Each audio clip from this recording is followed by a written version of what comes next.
Elle a eu plusieurs phrases évidemment très marquantes, hein. Elle a notamment dit à un moment qu'elle avait été sacrifiée sur l'autel du vice, en parlant bien évidemment de son ex-mari, mais également des 50 hommes identifiés qui sont venus chez eux pour abuser d'elle et pour la violer.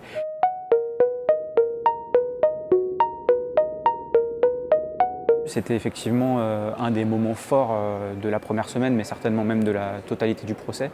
Le témoignage de la victime que tout le monde attendait, que tout le monde appelle désormais par son prénom et par son ex-nom d'épouse, donc Gisèle Pelicot.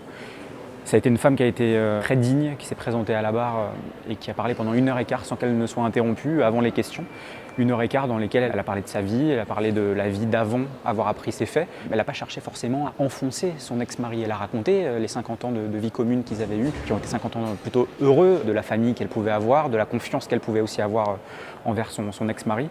Et puis comment tout s'est écroulé ce jour de novembre 2020 quand dans le bureau du commissariat de Carpentras, elle va apprendre tout ce qui s'est passé pendant toutes ces années, le fait qu'effectivement elle était soumise chimiquement, qu'il la droguait pour abuser d'elle lui-même et puis pour la faire violer par d'autres hommes.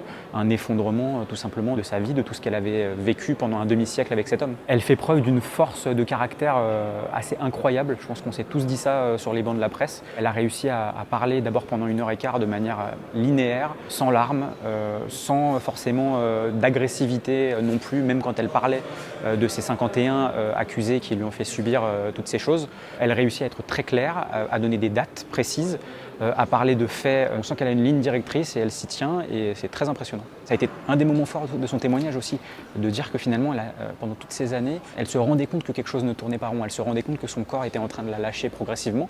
C'est ça qui est encore plus fort peut-être dans son témoignage. Elle dit qu'elle subissait depuis des années des moments d'absence, que beaucoup de ses proches pensaient que c'était un début de maladie d'Alzheimer, que même un neurologue avait dit à un de ses proches qu'il fallait se préparer à un tel diagnostic, que ça soit une maladie d'Alzheimer. Elle dit qu'elle a eu beaucoup de douleurs gynécologiques, qu'elle a été voir beaucoup de spécialistes. Elle n'a jamais eu de diagnostic posé. Et de fait, c'était parce qu'elle subissait cette soumission chimique. Elle a expliqué pourquoi elle a accepté effectivement qu'il y ait un tel déballage de sa vie intime. À un moment donné, une avocate lui a dit c'est votre vie personnelle, ça je ne vous questionne pas là-dessus. Et elle a dit mais non, ma vie intime maintenant, elle est publique en fait. Et finalement, elle dit qu'elle veut que ça soit le procès de la soumission chimique, qu'on parle de cette question-là pour que ça n'arrive plus à aucune femme dans ce pays, et que ces personnes-là qui peuvent être victimes de leurs proches ou d'autres connaissent désormais les signes avant-coureurs et que cette soumission chimique finalement désormais soit reconnue comme telle et qu'il y ait le moins de victimes possible désormais qui subissent ce genre de faits.